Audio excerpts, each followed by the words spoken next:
100배 지난 경제 TV라는 저기 유튜브 크리에이터로도 활동하고 있고요. 예. 그리고 또 노블리지 인베스트먼트라는 투자 회사를 또 하나 운영하고 있고요. 네. 그리고 또 데카몬이라는 뭐 플랫폼 위주의 회사를 하나 운영하고 있고요. 그리고 뭐 그 외에도 반찬 천국이라는 한 20년 된 회사도 있고, 그거 이제 또 피버팅 해가지고 지금 굿모닝이라고 이름을 바꿨어요. 그래서 그거랑 뭐 또 다양한 뭐 사업을 하고 있어요. 뭐 리포트 같은 거, 그다음에 메타버스 이런 사업도 하고 있고. 네. 지금은 이제 거의 투자가에서 사업가로 바뀐 것 같아요. 그러니까 책을 보니까 앞부분에 이제 그 반찬 가게 창업 이야기부터 네. 그리고 청소년 시절에 좀 가난한 네. 그때부터 이렇게 슈퍼게이밍을 또 되시고 네. 또 지금은 이제 그 벤처 캐피탈 네. 스타트업에 투자도 맞아요. 하시고. 네, 스타트업에 많이 투자를 합니다. 와, 지금 궁금했던 게 네. 그렇게 돈을 많이 버셨는데도 왜 이렇게 활발하게 열심히 사시는지. 그전에는 이제 어느 정도 벌면은, 이제 내가 경제적인 자유를 누리면서, 배 한 척 사서 낚시나 하고, 친구들을 뭐, 네. 불러서 이렇게 놀고 이런 걸 하려고 했어요. 네. 근데 이제, 아직 생각해보니까 나이가 좀 더 젊고, 제가 너무 젊고, 또 세상에 떠지는 일을 만들어 봐야 되겠다. 이런 생각으로, 그렇게 사업 아이템도 세상에 좀 이롭게 만드는 아이템으로 해서, 그래서 세상을 좀 이롭게 만드는 사업을 한번 해보자. 네. 그래서 지금 뭐 여러 가지 그런 사업들을 하고 있습니다. 네. 이제는 어떻게 보면 개인적으로 그런 여유도 누리실 수 있는데 네네. 조금 더 사회에 기여하고 싶으셔서. 맞습니다. 뭐 그런 것도 있고, 뭐 네. 고용도 좀 창출이 되고, 어... 여러 가지로 뭐 사회에 이바지를 하고 있는 것 같습니다. 네. 네. 그러면 이제 투자하는 곳은 상장을 목표로 또 운영하시는 회사도. 예, 상장이나 뭐 상장 아니라 뭐 그냥 또 열심히 일단 최선을 다해서 키워보는 게 이게 목표고, 이게 사업이라는 게 뭐, 이게 사실 이게 저도 처음에는 그냥 해가지고 직원들을 잘 꾸려서 하면 되는 줄 알았는데, 사업이 이게 거의 오너가 죽기 살기로 하지 않은 거 강하더라고요. 저도 투자를 하지만은 또 이렇게 뭐 스타트업도 많이 투자를 하거든요. 대부분 CEO를 보고 투자를 해요. CEO의 역량이 그 사업의 승패가 좌우되더라고요. 아이템은 뭐 그닥 중요하지 않더라고요. 네. 사업과 투자를 네. 이렇게 하시면서 네. 양손잡이를 하시면서 좀 이렇게 서로가 뭔가 이렇게 엮여 있고 연결되어 있는 그런 점들이 있나요? 많이 있죠. 근데 저는 일단 사업을 하다 보니까, 이 주식 투자가 정말 쉬운 것 같아요. 좋은 CEO를 선택하면 되는데, 내가 좋은 CEO가 되려니까 정말 힘들더라고요. 그래서, 정말 이거, 대한민국의 이거 상대된 좋은 CEO들은 정말로 사회에 많이 기여를 하고 계시는구나. 정말 이렇게 존경스럽게 보게 되고, 또 이 CEO가 상당히, 정말 이게 힘들구나를 더 깨닫게 됐고, 그리고 그걸 하면서도 또 사업적인 관점에서 많이 접목을 시키게 되죠. 사업을 하면서. 물론 그 사업을 하면서 내가 또 그 사업을 하면서 성공과 뭐 실패를 여러 가지 뭐 하면서 그 과정 중 속에서 또 투자의 관점에서 또 접목을 시키면서 또 도움을 받는 경우도 있고 그렇습니다. 네. 그래서 워낙 유명하시잖아요. 네. 뭐 대륙재관, 네. 9.1제지 이런 네. 곳에 5% 이상 지분 취득 신고도 하시고, 네네. 그다음에 1000% 이상 수익 달성도 하시고요. 네네. 그런 역사가 또 사업에서 재현되시지 않을까. 그렇게 되면 좋겠네요. 사업은 진짜 목숨을 걸어야 되다 보니까 그래서 더 열심히 뛰고 있습니다, 제가. 네. 그러면 이제 책으로 좀 들어가 봐서요. 네네. 이번에 내신 책의 제목이 투자를 잘한다는 것입니다. 네네. 저기 보면 책 자체에 제가 살아왔던 뭐 인생사도 좀 들어가 있고, 그 다음에 그 투자를 20여 년 동안 해오면서 제가 느꼈던 그 핵심적인 것들을 여기다가 다 좀 이해하기 쉽게 좀 풀어서 넣어놨어요. 그래서 초보부터 뭐 고수까지도 이 책을 이렇게 좀 정독을 하신다면 상당한 뭐 팁을 얻을 수 있지 않을까 그렇게 생각을 하고 있습니다. 그러니까 이게 되게 제목이 잘한다 이게 되게 편한 용어인 것 같아요. 네네. 그렇게 해서 이제 그래서 뭐 특별하게 비법 뭐 이렇게 뭐 이걸 다가 보니까 제 뭐 인생사도 들어가 있고 그걸 핵심적으로 이게 어떻게 보면 하나만 적으려고 해도 방대하잖아요. 근데 이걸 함축해서 요약해서 이렇게 적다 보니까 일단 제목을 이렇게 투자를 잘한다는 것으로 지은 것 같습니다. 네. 그래서 지금 현재의 모습을 이렇게 뵈면 전혀 상상이 안 가는데 되게 어린 시절에 가난에 시달리셨다고. 네네. 혹시 그 이야기 좀 들려주실 수 있으실까요? 지금은 이제 웃으면서 얘기할 수 있는데, 그 당시에 이제 특히 이제 고등학교 시절에 우리 부친께서 이제 주식 투자로 계속 이렇게 많이 실패를 하면서 여러 번을 많이 이렇게 계속 실패를 하다 보니까 어머님과 가정 불화가 매일 싸웠어요. 뭐 금전적인 문제, 뭐 다른 뭐 여러 가지 문제가 때문에 매일매일 싸웠어요. 그러다 보니까 일단은 나는 이제 부자가 돼서 경제적인 좀 자유를 누리면서 이렇게 부모님들이 돈 가지고 싸우는 일을 안 만들어 줘야 되겠다. 네. 이런 생각을 항상 가지고 있었죠. 아. 그래서 그래도 뭐 그 어려운 와중에도 이제 형 누나를 어떻게든 뭐 대학을 보내려고 하고 있고, 뭐 그러다 보니까 이제 나는 이제 대학을 최대한 내 돈으로 내가 알아서 벌어서 가야 되겠다. 이런 생각으로 이제 사회에 나오면서부터 저는 이제 아르바이트는 웬간한 건 다 해본 것 같아요. 뭐 식당에서도 해보고, 또 뭐 주차 아르바이트도 해보고, 그다음에 노가다로 가죠. 공사 현장에서도 일을 해보고, 뭐 하다 보니까 또 목수까지도 해본 것 같아요. 목수, 뭐 벽돌 나르기, 뭐 그다음에 뭐 미장, 뭐 그런 것들, 그렇게 타일 같은 것도 해봤고, 그리고 또 삐끼라고 하죠. 삐끼. 뭐 이렇게 식당 같은 데서 하다 보니까 주차 아르바이트 이런 거 하다 보니까 앞집에서 뭐 호객행위를 하니까 우리 쪽에 손님이 계속 안 오니까 나도 그래서 되게 녹을 받는데 그래서 어쩔 수 없이 이제 삐끼도 해보고, 그래서 뭐 삐끼를 하다가 좀 쪽팔리잖아요. 솔직히 뭐 이렇게 나는 좀 생각보다 샤이한 편인데, 그러다 보니까 이제 뭐 예를 들면 뭐 고등학교 담임 선생님도 만난 적도 있고, 뭐 그러면 이제 일부러 얼굴을 피하기도 하고, 뭐 그런 적이 있었어요. 그리고 그렇게 하면서 뭐 택배라는 택배 기사도 해보고, 또 뭐 아주 다양하게 뭐 일을 많이 해봤던 것 같아요. 그러면서 이제 나는 이제 사업을 해서 이제 경제적인 좀 자유를, 사업에서 성공을 해서 경제적인 자유를 누려봐야 되겠다. 이렇게 이제 생각을 하고, 학과도 사실은 경영학과를 선택을 했어요. 그런데 이제 사업하다가 이제 혹시 뭐 제가 실패할 거면 기술이라도 있어야 되겠다. 그 당시에는 사실 사업한다는 게 뭐 정부에서 돈 뭐 대주는 것도 아니고 망하면은 거의 회복 불능이고 뭐 이러다 보니까 그 기술이라도 있어야 되겠다. 그 당시에는 또 자격증이나 기술이 있는 사람들이 우대받는 시대였거든요. 그래서 그 당시에 이제 그 당시에 아마 전기 쪽에가 아마 좀 제일 우대받더라고요. 그래서 전기기사, 소방기사, 공사기사, 소방기사 뭐 이런 기사들 자격증을 뭐 한 2년 만에 다 딴 것 같아요. 그리고 이제 뭐 또 그쪽 사업도 한번 해보다가 또 말아먹기도 하고 그랬습니다. 진짜 다방면에 걸치셔서 네. 진짜 일 많이 하셨네요. 그러면 그렇게 해서 이제 돈을 조금씩 모으셨고, 그거를 이제 주식 투자로 연계를 하신 건가요? 그래서 이제 조금씩 모아가지고 이제 그때 그 당시에 IMF가 터졌어요. IMF 터졌는데 그때는 이제 공부할 때였어요. 제가 공부할 때인데 도서관에서 공부하고 있을 때인데 IMF가 터졌는데 그때 보니까 다들 그때 막 힘들어서 어떤 사람들은 자살하는 뉴스들 많이 나오고, 기사에는 맨날 나라가 망한다는 뉴스가 나오고, 그래서 그때 제가 또 아버님이 주식 투자를 해서 실패했다고 그랬잖아요. 그걸 보면서 아버님 반대로 해야겠다는 생각을 항상 생각을 하고 있었거든요. 그래서 그때 보통 아버님은 주로 이제 폭락할 때 이렇게 주식을 팔고, 또 이렇게 남들이 열광할 때 주식을 사시더라고요. 그래서 반대로 반면교사를 삼아서 제가 그때 나라가 망하겠냐 이런 생각으로 이때 주식을 사야 된다 생각을 하고, 그때 500만 원인가 있었어요. 제 모아둔 돈이. 그래서 그 돈으로 이제 앞으로 시대가 어떻게 변할 것인가 신문을 보고 전 종목을 다 봤어요. 다 보고 생각하다 보니까 그 당시에 뭐 이렇게 삐삐 시대였거든. 삐삐 이제.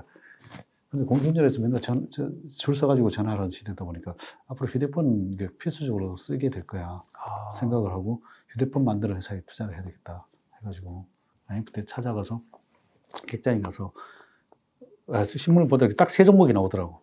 LG정보통신, 삼성전자, 현대통신 이렇게 나오더라고. 근데 삼성전자는 반도체, 그다음에 가전제품, 그다음에 뭐 다 만드니까 네. 제외. 아. 현대통신하고 2개 남았는데 LG전기통신이 좀 좋아 보이더라고. 그래서 샀는데 이게 6개월 만에 또 10배 올랐어요. 텐베거. 텐베고. 근데 이제 그걸 해서 뭐 바로 또 한 게 아니라 또 사업에서 또 뭐 해가지고 말아먹었어요. 또 말아먹고 다시 또 남은 또뭐 딱딱 끌어가지고 또 500만 원으로 그 당시에 전단지를 보고 이게 그 당시에 또 SK텔레콤이라고 한 100만 원 황제주 할 때였거든요. 황제주니까 야 이거 다른 통신회사도 이제 상장이 되면 돈을 벌 것 같아. 이거 왜냐하면 통신회사가 하나만 있으면 안 돼. 이런 생각으로 비상장 KTF 주식을 그 당시에 비상장. 그때 7,000원 적혀 있는 거예요. 그래서 이거 너무 싸다 해가지고 전화를 했지. 그렇게는 지금 가격이 올랐다는 거예요. 이게 그때 가격은 IMF 때 가격이라는 거예요. 그래서 더 올랐다. 그걸 만 원이라도 달라 해가지고 샀죠. 그 당시에 또 뭐 정자도 하고 그때 500마리 샀는데 이게 또 뭐 정자도 하고 이렇게 되면서 한 1,000만 원씩 산 것 같아요. 근데 이게 다 상장되면서 그것도 한 1년 만에 상장이 되면서 이게 30만 원까지 갔어요. 30만 원, 10배, 30배. 30배 올랐는데 근데 30배 팔지는 못하고 주가가 또 오히려 이렇게 폭락할 때 그다음에 또 그때부터 공부를 시작했어요. 공부를 시작했는데 주식에 원래 하나도 공부를 안 하고 그냥 막연하게 세상이 어떻게 바뀔 것이라 그게 어떻게 보면 지금으로 따지면 탑다운 방식이겠죠. 탑다운 방식으로 투자를 했는데 이제 성공을 한 거고 그때부터 이제 주식 책을 사서 봤죠. 봤는데 그때 보니까 1월 효과라는 게 있더라고. 1월 효과라는 게 2000년 밀정 이음이니까 더 올라가겠지 이러면서 50만 원에 팔자. 그러고 이제 계속 가지고 있었는데 그 반대로 1월 때부터 폭락을 하기 시작하더라고. 그래서 이제 폭락할 때 그래도 10만 원 정도 됐을 때 10배 났으니까 그냥 팔고 나오자 해가지고 팔고 그걸로 이제 제 인생이 이제 시드머니가 된 거죠. 시드머니가 돼가지고 그걸로 그 다음에 여러 가지 뭐 주식도 사보고 뭐 이렇게 하면서 경험이 많이 쌓였던 것 같아요. 네.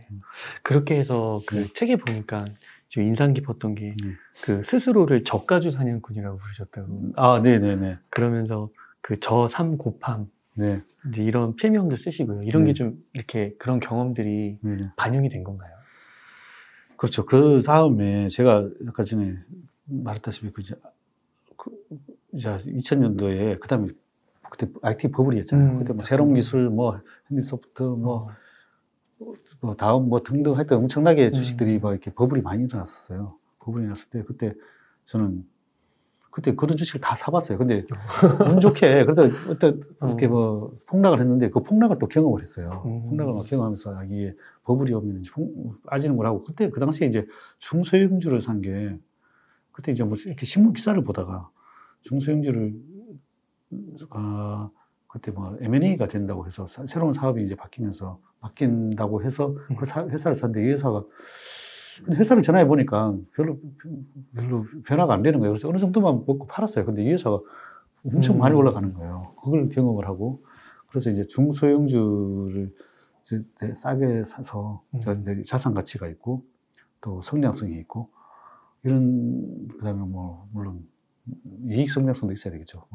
그다음 매출의 성장성 이런 것들이 있는 기업들을 싸게 사놓으면 대형주보다는 훨씬 더 많이 이제 올라간다는 걸 그때 이제 깨닫게 된 거죠. 그래서부터 이제 중소형주를 이제 사기 시작을 한 거죠. 대형주보다는 중소형주. 네네. 그러면서 이제 저가주 사냥꾼이라는 거는 제가 뭐 자칭이라기보다는 제가 언제 했지? 제 직원 중에 한 명이 갑자기 대표님이랑 똑같이 투자하시는 분이 대가가 있다는 거예요. 누군데 그러니까 월터 실루스라는 사람이 계신다는 거예요. 그 사람도 책도 안 내고 뭐 그렇게 시장에서 별로 안 알려진 인물이에요. 그래서 중소형주들을 저가주들을 사가지고 이게 이렇게 주로 100% 남을 파는 전략으로 해가지고 나랑 좀 비슷한 전략을 쓰고 있길래 내용을 보니까 거의 비슷하더라고요. 그러면서 그 사람이 이제 월터 실라는 사람이 저가주 사냥꾼으로 불리고 있더라고요. 그래서 이제 뭐 그렇게 이제 아마 같이 같은 결이다 보니까 아마 저가주 사냥꾼으로 자처했다기보다는 어느 기사에 한번 나온 적이 있어요. 그렇게 해서 저가주 사냥꾼이 된 거고 그리고 뭐 제가 또 주식은 싸게 사서 비싸게 팔아야 된다. 이렇게 해서 제 그냥 스스로 이름 지은 거는 저삼곱함. 싸게 사서 비싸게 팔자. 그렇게 해서 그냥 내 마인드 컨트롤을 위해서 그렇게 지은 것 같아요. 한 2000년대 때부터 뭐 그때 박스넷이라는 게시판이 있었잖아요. 거기서 활동을 할 때 저삼곱함으로 활동을 했어요. 한국판 그 월터 시로스셨네요. 네, 네, 맞습니다. 그러니까 그때 2000년 초에 그 광풍이 지금 비트코인보다 더 했다고 하시더라고요. 그렇죠. 그 당시에 이제 어마어마했다고. 어마어마했죠. 그런 광풍이 한 번 오면 좋겠는데. 물론 뭐 버블이 한 번 또 오면 또 꺼지겠지만 원래 시장이 이제 그렇게 계속 반복이 되는 것 같아요. 물론 지금 또 왔을 수도 있죠. 물론 왔을 수도 있고. 뭐 예를 들면 뭐 미국 주식 같은 경우는 왔을 수도 있죠. 예를 들면 뭐 PR이 뭐 100배 이렇게 보니까 100배. 그 중소형주 투자는 네네. 이렇게 막 변동성이 심하기도 하지만 네. 이게 장기적으로 막 5년, 10년을 봤을 때는 네. 예를 들어 뭐 대형주의 대표적인 삼성전자처럼 네. 꾸준하게 우상향을 그리고 그런 거는 별로 없지 않나요? 대형주 꾸준하게 우상향하는 기업도 있긴 있어요. 있긴 있는데 드물고 그렇게 뭐 중소형주들이 좀 등락폭이 좀 심할 수 있죠. 꾸준하게 하는 것보다는 이제 오늘 뭐 한번 실적이 확 나면은 실적이 난다든지 뭐 새로운 뭐가 신사업이 추가되거나 이러면 이제 아주 급하게 올랐다가 뭐 또 급하게 빠지기도 하죠. 그래서 그 중소형주 하시는 분들은 뭐 한 2년, 3년 이렇게 보고 뭐 50%, 100% 그러면 팔고 이런 좀 전략을 얘기를 좀 하시는 저는 것 같아요. 그렇게 하고 있어요. 예를 들면 주로 이제 장기적인 보고 하는데 최소 100% 수익 날 종목을 먼저 사요. 100%. 그러면 100%가 수익이 나면 일단 원금 회수를 해요. 중소형주에서 원금 회수를 하고 그럼 나머지는 나머지는 뭐 1000%가 가면 다 공짜니까 좀 여유롭게 가져갈 수 있는 거죠. 이거는 가져갈 수 있는데 이걸 원금 회수를 안 해놓으면 1000% 버티기가 쉽지 않죠. 주식이라는 게 그냥 올라가지는 않고 올랐다 내렸다 지금 시장 하락하는 것처럼 올랐다 내렸다 이렇게 하니까 버티기는 쉽지 않죠. 그래서 저 같은 경우는 그렇게 뭐 100% 수익 난 걸 팔면은 또 다른 종목들에서 또 편입을 하는 거죠. 그렇게. 그러면은 막 대표님께서는 막 그런 것들 있잖아요. 네. 미국 S&P 500 네네. 뭐 이런 인덱스 투자 이런 네. 거는 안 하시는 건가요? S&P 500은 확실히 일반인들은 제가 봤을 때 제일 괜찮은 종목 같아요. 근데 저 같은 경우는 이제 중소형주를 이제 수익 낼 자신이 있으니까 그렇게 하지는 않는데 제 같은 경우에는 이렇게 시장이 이렇게 너무 과열됐다고 했을 때는 오히려 공포 지수를 삽니다. 미국의 공포 지수, 빅스 지수라고. 그런 게 또 있어요? 빅스 지수라고 VIX 지수인데 거기도 또 울트라 빅스 지수라고 또 있어요. 그럼 이제 이거는 두 배로 이제 만약에 하락할 때 주식이 하락하면 이제 수익이 나는 구조인데 이제 울트라 빅스 지수는 하락하면 2배로 오히려 상승해요. 그러면 최근 같은 경우에도 울트라 빅스 지수들이 많이 상승을 했는데 그런 거를 일종의 보험 차원에서 넣어놓습니다. 보험 차원에서 이제 상승하면 만약에 내가 주식을 항상 보유하고 있다면은 그게 해지 차원에서 넣는 거죠. 그러면 이게 만약에 이게 100% 하락한다 그러면 시장이 100% 하락하면 200% 얘는 1000% 올라가. 1000%. 네. 그러니까 약간 그렇게 5에서 10% 정도 들고 있으면 해지가 되는 거죠. 이게 대신에 이게 또 올라가면 이건 뭐 땡큐인 거고 지수가 요거는 뭐 좀 빠져도 이게 지분이 많이 없으니까 큰 게 없는 거. 그래서 약간의 해지 차원에서 픽스 지수를 활용하고 있습니다. 그러니까 이게 투자를 잘한다고 여기서 보면 그 투자 공부도 정말 열심히 하시고 네. 그런 공부도 많이 하시는데 네. 참 그런 게 수반되지 않은 상태에서 제 생각에는 그냥 이게 중소형주라든지 빅스라든지 이런 거 했다가는 이거는 잘못하면 치명적인 실수를 입을 수밖에 없지 않을까. 그렇죠. 그런 생각이 들어요. 예. 자기가 일단 시장이나 여러 가지를 경험을 해야 되고 또 과열했다 시장이 과열했다 싶을 때는 이제 들어가야 되는 거지 함부로 들어갔다가는 지금 최근에는 계속 하락했었죠. 그렇게 뭐 예를 들면 그 코로나 사태 때 인버스 사신 분들 다 어떻게 보면 다 됐잖아요. 다 그 주변에서 좀 보셨어요? 그럼 뭐 많이 봤죠 그 당시에. 인버스 사서 인버스에다가 곧버스 사신 분들 그 당시에 또 오히려 또 투매하고 오히려 주식 팔아서 곧버스 사신 분들 많거든요. 근데 그분들 많이 아마 피해를 많이 입었지 않나 싶습니다. 그러니까 뭐 한 30억, 50억, 100억 막 이런 분들이 제 생각에는 그냥 안전하게 투자하시면서 그냥 편하게 사시면 될 것 같은데 뉴스 보면은 간혹가다 그런 분들이 갑자기 잘못 투자해가지고서 왜 그렇게 과도한 욕심을 부릴까 네, 네, 네. 그런 생각이 좀 들더라고요. 네. 빠르게 더 큰 맞아요. 부를 늘리고 맞아요. 싶어서 그런 예, 거죠. 맞습니다. 음. 대부분 다가 이게 주식시장이 대부분 다가 욕심 때문에 그렇습니다. 욕심만. 요즘도 그렇고 이게 개인 투자자들이 주식시장에서 돈을 잃고 또 끝까지 또 한순간은 잘 되는 것 같다가도 그걸 지속하는 게 좀 어렵잖아요. 네네. 혹시 거기에 대해서 좀 조언을 좀 주실 수 있으실까요? 지금 주식시장에 보면 이렇게 제가 이 책에도 나와 있는데 2010년도부터 20년도까지 11년 동안 네. 600만 명이 중에 600만 명 정도 조사를 했는데 600만 명 중에 40%가 손실을 보고 있고 그다음에 50%가 1,000만 원 이하의 수익을 얻고 있고 50%요? 10%만 1,000만 원 이상의 수익을 내고 있거든요. 10년 동안. 와. 그러면 이 10년 동안에 뭐 1,000만 원 이하로 그러면 수익이 거의 안 난 거잖아요. 그래서 이게 보면 정말로 이게 주식 투자에서 이게 수익 내기가 정말 쉽지 않아요. 이게 주식 투자를 전부 다 대부분 다 불로소득이나 뭐라고 생각을 하는데 너무 쉽게 생각을 하고 사실 이게 피와 땀을 흘려서 공부를 해야 이게 그나마 살아남을 수 있는 거예요. 근데 이제 사람들은 너무 쉽게 생각을 해서 하는데 일반인들이 주식 투자를 무작정 뛰어드는데 왜 이게 위험하냐면 축구가 말고 권투 같은 경우는 체급이 있잖아요. 뭐 1등급, 라이트급, 바둑 같은 경우도 뭐 18급부터 바둑 같은 경우는 차라리 훨씬 낫죠. 급수가 이렇게 싸우니까. 근데 주식 시장은 그냥 축구 경기라고 보면 손흥민이 하고 같이 뛰는 시합을 하고 있다고 생각하시면 돼요. 그럼 공을 한번 만져보겠어요. 그래서 손흥민이가 저라고 보시면 돼요. 저 22년 동안 그걸 사는 노하우로 투자를 하는 사람이랑 이제 막 뛰어들어서 그냥 무작정 투자를 하는 사람들이랑 이길 수가 없는 거죠. 그래서 나름대로 공부를 많이 해야 되고 그 다음에 또 사람들이 조바심이 많고 또 욕심이 많아요. 그래서 그 조바심과 욕심 때문에 대부분 실패를 보거든요. 그래서 일단은 조바심을 버리고 그다음에 또 과도한 욕심을 버려야 되고 그리고 욕심이 바탕으로 한 레버리지를 쓰다 보면 또 망하는 거고 그래서 빚을 내서 투자를 하시면 위험하고요. 그리고 또 투자를 하다 보면은 자기는 공부하지 않고 남의 얘기를 많이 들어요. 야, 이 종목 너무 알아. 내가 정말 좋은 정보니까 알려줄게. 또 시장의 전문가들이 다 알려주잖아요. 전문가들 말 제 말도 들을 필요 없어요. 제 말도 들을 필요 없고 일단 그 종목을 들었다 하더라도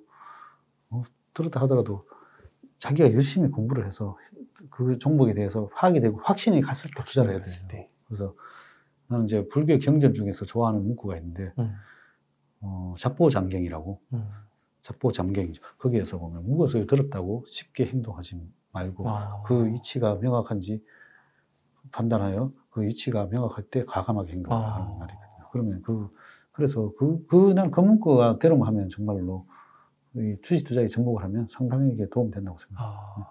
자기의 주관과 확신 그걸 선 상태에서 해야 되는 거군요. 그러면은 그 슈퍼게임이 배신안에 5가지 투자 원칙 그거 좀 말씀해 주실 수 있으실까요? 예, 5가지 투자 원칙은 제가 좀 쉽게 이 책에도 적었는데 왜 제가 탐축적으로 만들었냐면 이 투자를 하다 보면 솔직히 자기만의 기준들이 다 있잖아요. 내가 해보니까 이 5가지만 알고 투자를 해도 거의 승리하겠더라. 그래서 그걸 아주 쉽게 외우기 쉽게 만든 게 대재수심차예요. 이 뜻이 뭐냐면은 재수가 운이잖아요. 큰 운을 내 마음의 심자 해가지고 대재수심차예요. 근데 이런 고전들 이런 것들을 이렇게 항상 가까이 하시나 봐요. 그래서 제가 또 원래 아직 개그 이런 거 좋아하다 보니까 진짜 그러니까 이제 쉽게 외우라고 만들었어요. 그 책의 앞부분에 보면은 또 7가지 그거 내가 돈이 없고 뭐가 없더라도 이웃에게 이렇게 예, 그런 맞습니다. 것도 있고 무죄칠시, 무죄칠시 그런 제가 것도 또 그걸 상당히 이렇게 그런 것들을 많이 보고 나도 행동하려고 마음속에 행동을 하려고 노력하는 편이라 그게 또 스스로 복이 따라오더라고요. 복이 따라오니까 좀 그래서 의외로 불교를 믿는 건 아닌데 불교 용어를 좋아합니다. 그래서 대재수심차. 대재수심차가 무슨 뜻이냐면 대는 대주주예요. 최대주주. 최대주주의 의지를 살펴야 되고 최대주주의 역량을 살펴야 되는 거고 그래서 최대주의 영향이라는 거는 뭐 예를 들면 삼성전자 이건희 회장님이 말씀하신 것 중에 마누라와 자식 빼고 다 바꾸라. 그래서 그러면서 이제 창조 혁신 경영을 일으키면서 초격차 전략으로 그 삼성전자를 엄청나게 키워놨죠. 그리고 예를 들면 뭐 일론 머스크라든지 또 스티브 잡스 이런 사람들이 경영을 하면서 최고의 경영자가 경영을 하니까 뭐 좋은 사람들이 오기도 하고 또 자금도 수혈이 되고 이러면서 이제 회사가 거의 엄청나게 성장을 하는 거고 그래서 이제 최고의 CEO가 경영을 하는 기업에 투자를 하는 게 좋고 그 다음에 그 CEO들이 일단은 주주들과 소통을 하면서 그 이익을 자기가 편취하는 게 아니라 나눌 수 있는 기업에 투자를 해야 돼요. 근데 그게 재무제표나 또 회사를 전화를 하거나 탐방을 가보면 그게 다 드러나요. 저 같은 경우는 뭐 맨날 전화를 하고 탐방을 가다 보니까 그 회사가 어떤 스타일인지 전화만 딱 해보면 알아요. 전화해 보면은 거의 이렇게 회사를 피하려는 탐방도 못 오게 하고 피하는 기업이 있어요. 그런 회사들은 회사가 좋더라도 자기가 혼자서 다 빼먹으려는 기업들인 거죠. 빼먹으려는 기업이고 소통을 안 하고 아예 할 필요도 없고 아예 하려고도 하지도 않고 그런 기업들은 좀 피하시는 게 좋고 그리고 또 이 대주주들이 우리나라 이렇게 대주주들이 대부분 다 상속 증여에 또 많이 신경을 써요. 이게 또 내가 봐서 상증법이 빨리 개정이 돼야 이런 사태가 없어질 것 같은데 이걸 왜 계속 손을 안 보는지 잘 모르겠는데 이 상증법이 상속이나 증여를 할 때는 2개월 전, 2개월 후 평균 주가로 해요. 하다 보니까 그동안에 주가를 올리면 안 되는 거예요. 그러다 보니까 최대한 주가를 안 올리기 위해서 그럼 어떻게 했어요? 뭐 비용을 늘린다든지 뭘 해가지고 주가에 최대한 이익을 안 내게 만드는 거죠. 뭐 판관비를 많이 쓰고 그다음에 뭐 월급도 많이 받아가고 또 뭐 배당도 많이 주고 해서 일단 취득 재원을 자기 자식한테 많이 마련해줘요. 그러다 보니까 그게 이제 뭐 그동안에 회사가 계속 정체되어 있는 거죠. 그런 기업들에 투자를 하면 일단은 그 기업에 투자하면 또 한쪽은 주가가 올라갈 이유가 없는 거죠. 그래서 이제 그런 것들도 살펴서 투자를 해야 됩니다. 예를 들면 또 이게 모회사와 자회사의 관계가 있어요. 모회사와 자회사의 관계가 있는데 모회사가 최대 주주 지분이 많아요. 자회사는 그냥 요 밑에 100% 자회사예요. 그러면 이 회사는 이익을 많이 낼 필요가 없는 거죠. 이익을 여기서 빼가지고 여기다 주는 게 좋죠. 그럼 이 매출액이 또 여기서 연관이 되는 기업 같으면은 최대한 여기서 이익을 여기다가 편취를 하는 거죠. 그러면 이제 자기가 인지상정이 본인이 회사라 그러면 이거 본인 회사가 자회사 본인 회사가 관계사가 되면 자기 지분이 많은데 아무래도 이익을 많이 내겠죠. 근데 그걸 또 살펴야 되는 거죠. 그래서 제가 같은 경우는 이런 회사에 투자를 해서 막 내용 증명도 보내고 야, 네 혼자 빼먹지 말고 같이 좀 나눠라 쉐어해라 이렇게도 막 여러 번 해봤어요. 근데 잘 개선이 안 되더라고. 그래서 결국 계속해서 싸우다가 결국은 야, 이런 개선이 안 되는 회사는 팔고는 나오는데 근데 나오는데 문제는 야, 그렇게 되지 않는 기업에 투자하는 게 좋겠죠. 대주주 좋은 회사를 투자하는 게 좋고 그 다음에 이제 중요한 게 재자는 재료. 회사가 재료라는 거는 뭐 트렌드, 시대에 맞는 트렌드라든지 뭐 성장 모멘텀을 가지고 있는 뭐 아이템이라든지 뉴스 이런 뭐 아이템이라든지 이런 게 있어야 회사가 주가가 많이 올라갈 수 있는 거죠. 재료가 없는 기업은 솔직히 뭐 어떻게 정체된 기업이죠. 뭐 예를 들면 가치 주라고 하는 영역들에서 특별하게 뭐 이게 재료가 없는 기업들은 뭐 이게 좀 주가가 아무래도 못 올라가는 거죠. 그래서 그 사람들이 관심을 못 받는 거죠. 그래서 재료가 있는 기업에 투자를 하는 게 좋고 재료라는 게 뭐 트렌드일 수도 있고 뭐 신성장 동일 수도 있고 게임 같으면 신작일 수도 있고 뭐 또 뭐 엔터테인먼트는 뭐 새로운 뭐 콘텐츠일 수도 있고 뭐 사람일 수도 있고 뭐 그런 거죠. 그렇게 그런 재료가 좋은 거 투자를 하시고 그다음에 수라는 거는 숫자가 잘 나오는 기업에 투자를 해라. 뭐 PER, 뭐 PBR, 그다음에 뭐 매출의 성장률, 이익 성장률 이런 것들이 높은 기업에 투자를 해라. 투자를 하면 아무래도 유리하겠죠. 그런 숫자가 잘 나오는 기업에 투자를 해야 되고 그다음에 심리라는 거는 회사의 가치는 펀더멘탈은 변함이 없는데 내 심리가 무너졌어. 팔 때가 막 주가라는 게 막 한 번에 올라가는 게 아니고 계속 올랐다 들었다 그러다 그러다 보니까 올라오면 팔 걸, 또 떨어지고 나면 그때 팔아둘 걸 이러던 심리를 세력들은 이용을 해서 주가를 이렇게 올리는 세력들도 많으니까 그래서 또 올랐을 때는 또 팔 수도 있어야 되고 또 주가가 이렇게 지금같이 폭락할 때 좋은 회사인데 왜 시장이 후달리냐는 거지. 지금 이렇게 폭락할 때 좋은 주식 계속 사 먹어야 되는 거죠. 지금 제 같은 경우에는 좋은 주식 지금도 매일매일 사는 주식이 많아요. 그러면 그런 거 왜 시장에 영향을 받냐는 거죠. 그래서 뭐 시장에 영향을 받지 말고 내 심리를 극복을 하는 게 중요하다. 그 다음에 마지막으로 차트를 잘 대입하면 좋다 이건데 대부분들은 이제 일반인들은 이걸 하는데 차트는 잘 대입을 안 하시는데 이 차트는 저점을 잡아내고 또 고점을 잡아내는데 저는 이제 유용한 지표로 활용을 하고 있거든요.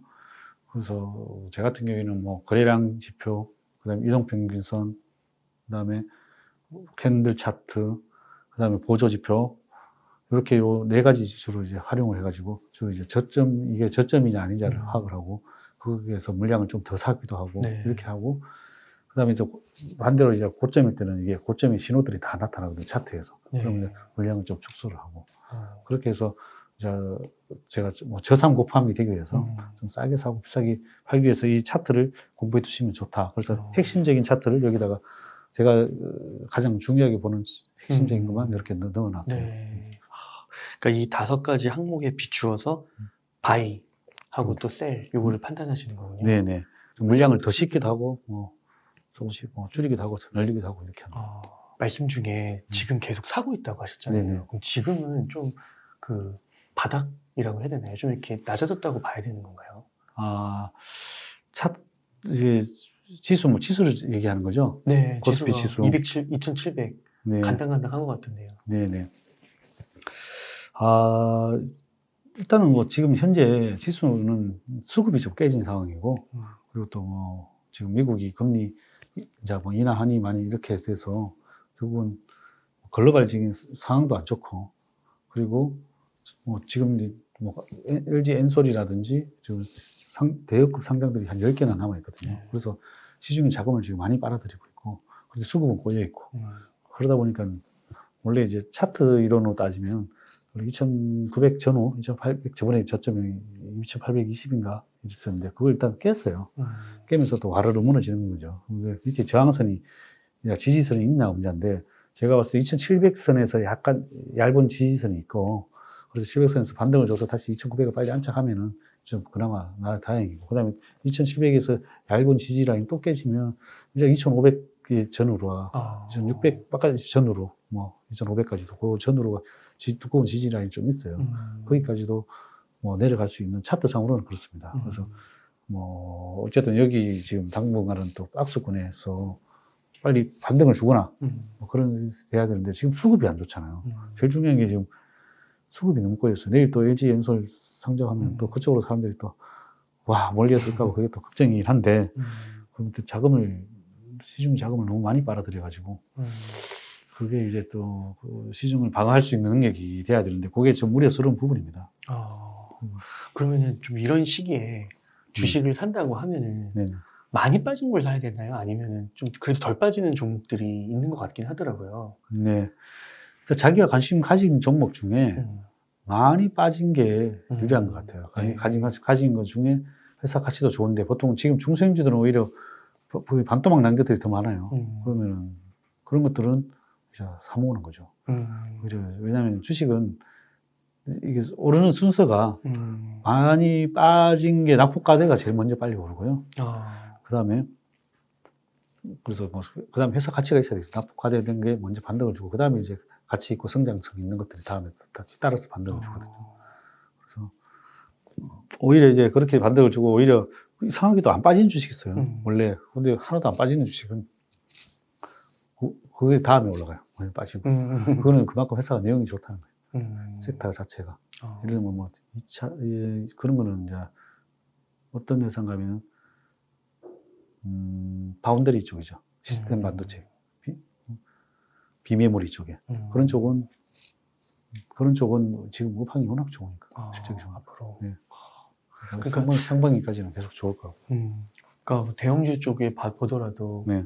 삼성전자도 좀 빠지고 있긴 하지만 진짜 네이버 카카오는 너무 많이 빠져가지고 카카오는 그렇죠. 진짜 너무 많이 빠지더라고요. 네네. 그렇죠. 그러면은 그렇게 막 빠지고 있는 게 지금 네. 수급에 좀 이슈가 큰 거고 네. 뭐 기업의 펀더멘털 측면에서 네. 막 흔들리고 막 이렇게는 펀더멘탈이 이제 흔들린 기업들이 좀 어떻게 보면 뭐 예를 들어 카카오나 네이버 이런 것들은 이제 펀더멘탈 대비 좀 많이 올랐으니까 또 시간 조정이든 기간 조정이든 이게 따라올 때 펀더멘탈이 더 따라올 때까지 기다리든지 주가가 좀 거기에 맞춰가지고 폭락을 해주든지 그래야 되는 거죠. 그래서 이게 미국 주식도 지금 최근에 기술주들이 많이 하락을 했잖아요. 그런 것들은 당연히 이제 뭐 한번 제가 보니까 미국 주식 중에 테슬라가 PER이 100대 갔다가 100배까지 갔다가 지금 고점 대비 23% 빠졌고요.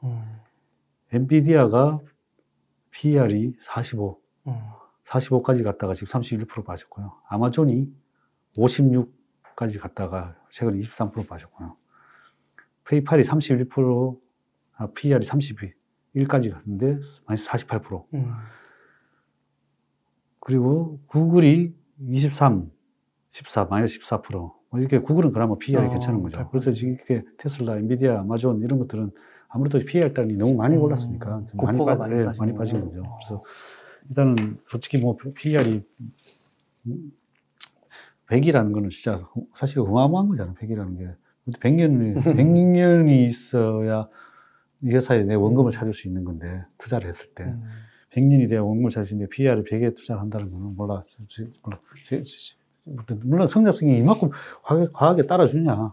그러니까 그게 조정이 필요한 거죠. 이게 주가가 조정이 필요하든지 실적이 따라주든지 두 가지 평균을 맞춰줄 때까지는 어느 정도로 조정이 필요하다. 물론 그 과정이 항상 있더라고요. 그래서 너무 과하게 오르면 결국은 좀 이제 떨어지고, 그게 주식이라는 게 뭐라고 앙드레 코스톨라니까 주가와 강아지와 주인과 강아지 산책 나와서 보면은 항상 멀어졌다가 집에 갈 때 되면은 결국은 주인한테 돌아오잖아요. 그게 그 과정에 있다고 보시면 될 것 같아요. 그래서 뭐 삼성전자나 카카오, 네이버는 그런 과정 중에서 좀 분할 매수할 수 있는 구간에 좀 들어오지 않았나 이렇게 생각이 들어요. 그렇군요. 그러면 그 저자님께서는 그게 뭐 어느 정도 넘어가면 아무리 성장주라도 좀 투자하기 꺼려진다 이런 좀 기준 같은 게 좀 있으신가요? 기준요. 주식이 원래 최고의 약재가 많이 오를 거거든요. 그래서 어쨌든 일단 많이 올라가 PER이라는 게 솔직히 기술주들은 뭐 상상을 할 수 못하게 올라가잖아요. 이게 뭐 기준을 찾기가 애매한 것 같아요. 성장주는. 근데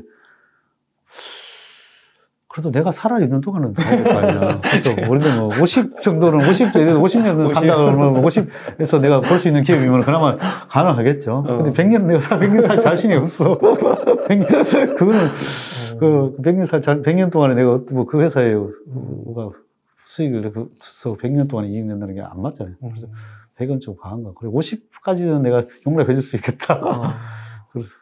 그래서 뭐 성장주의 단위 때는 그래서 그렇습니다. 그냥.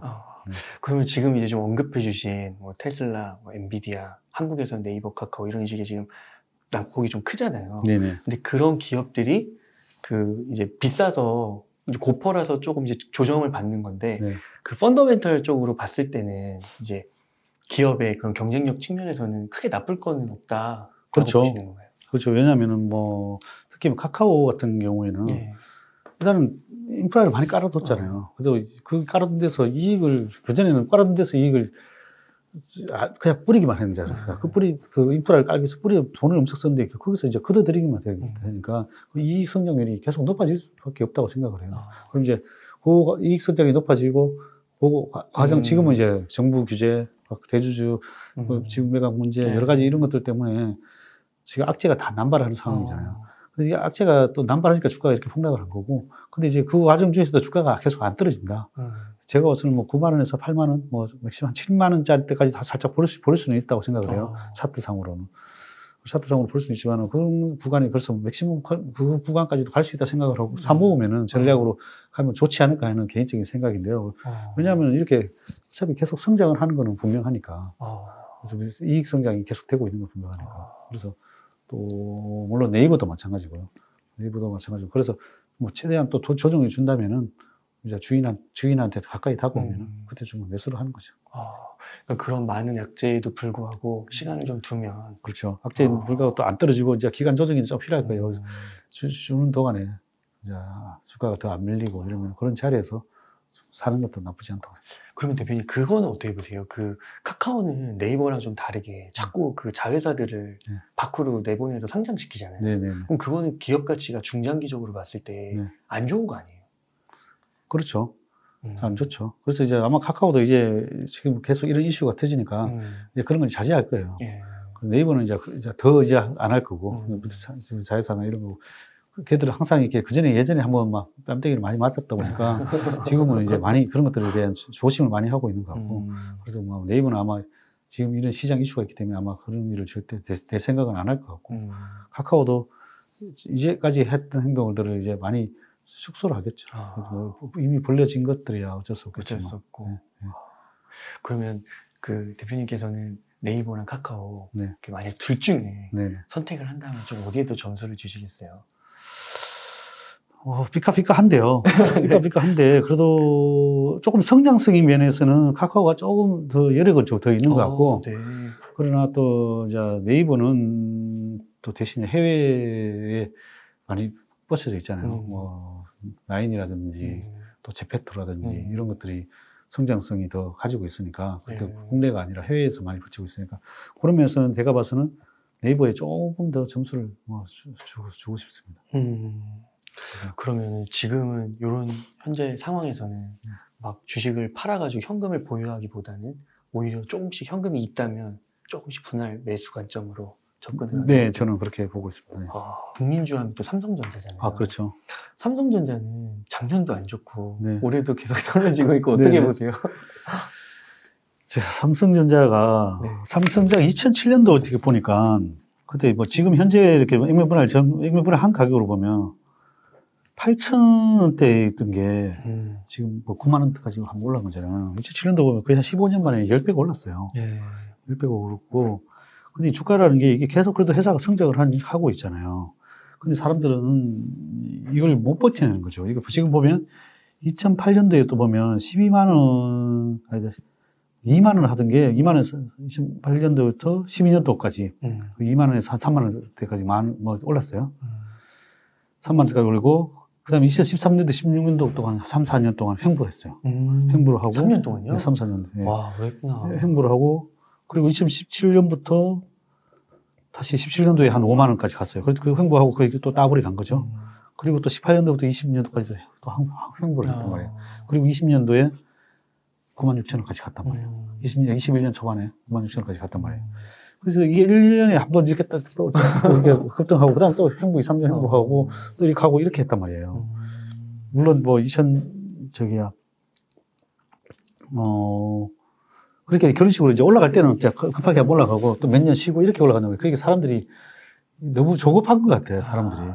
회사는 성장하는 건 분명하고, 매출도 계속 늘어나고 있는 건 분명하고, 어쨌든 작년에 급하게 이익 성장단 대비 100% 수익이 났으니까, 100% 수익이 났으니까 또 이익이 따라줄 때까지 붙여줘야 되는 거죠. 그런데 지금 반도체 가격이 이제 비메모리가 좀 시스템 반도체가 공급이 원활하지 못하다 보니까 이제 메모리 반도체도 이게 호환이 되는 거예요. 예를 들면 비메모리랑 메모리랑 같이 들어가는 제품들이 많아요.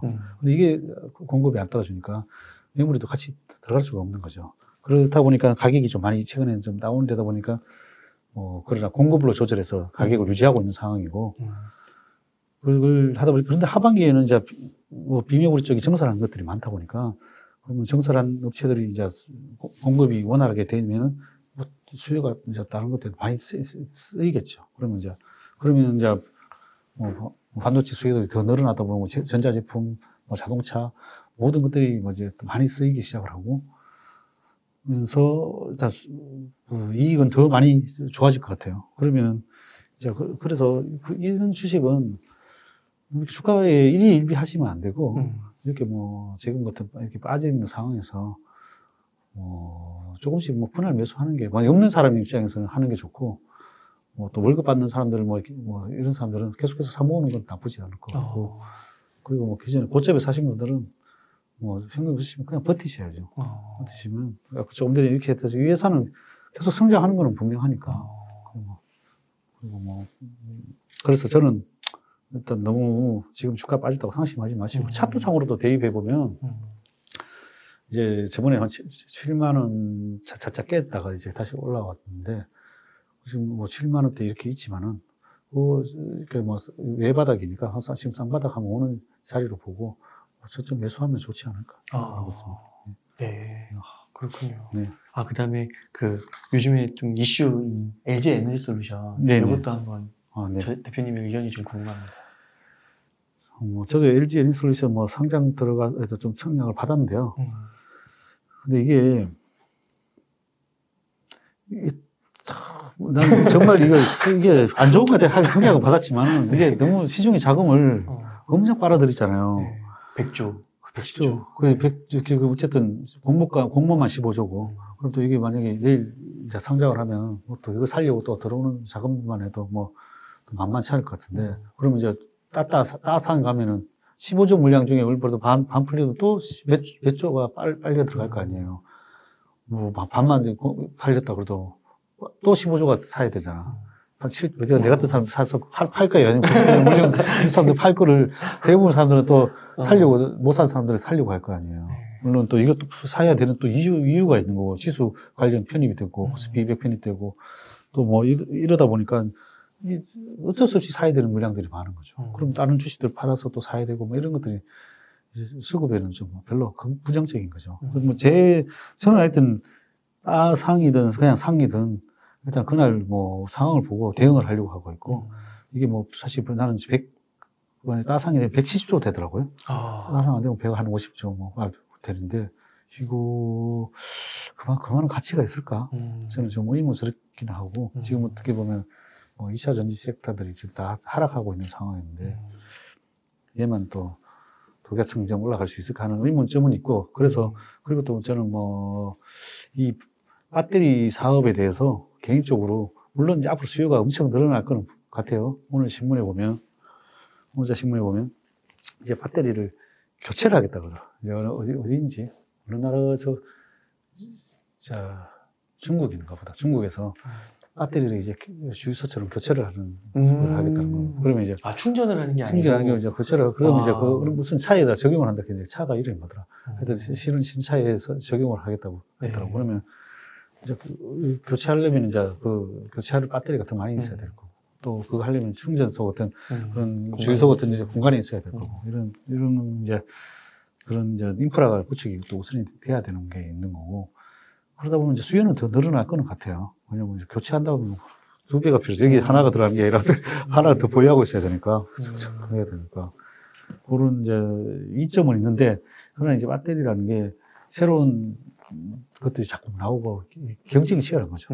예를 들면 뭐 우리나라가 있는 게 아니라 뭐 중국, 뭐 미국, 일본 뭐 등등, 이게 물론 이게 장치 산업이긴 하지만은 그 장치들을 계속 얘기만 하는 게 더 있는 거고, 그 기술도 계속 변화가 될 수 있다고 보기 때문에, 물론 LG 엔솔이 뭐 기술적인 독보와 또 연구 개발 뭐 많이 하고 있지만, 저는 개인적으로 그런 이제 경쟁이 치열한 산업은 별로 저는 좋아하지는 않습니다.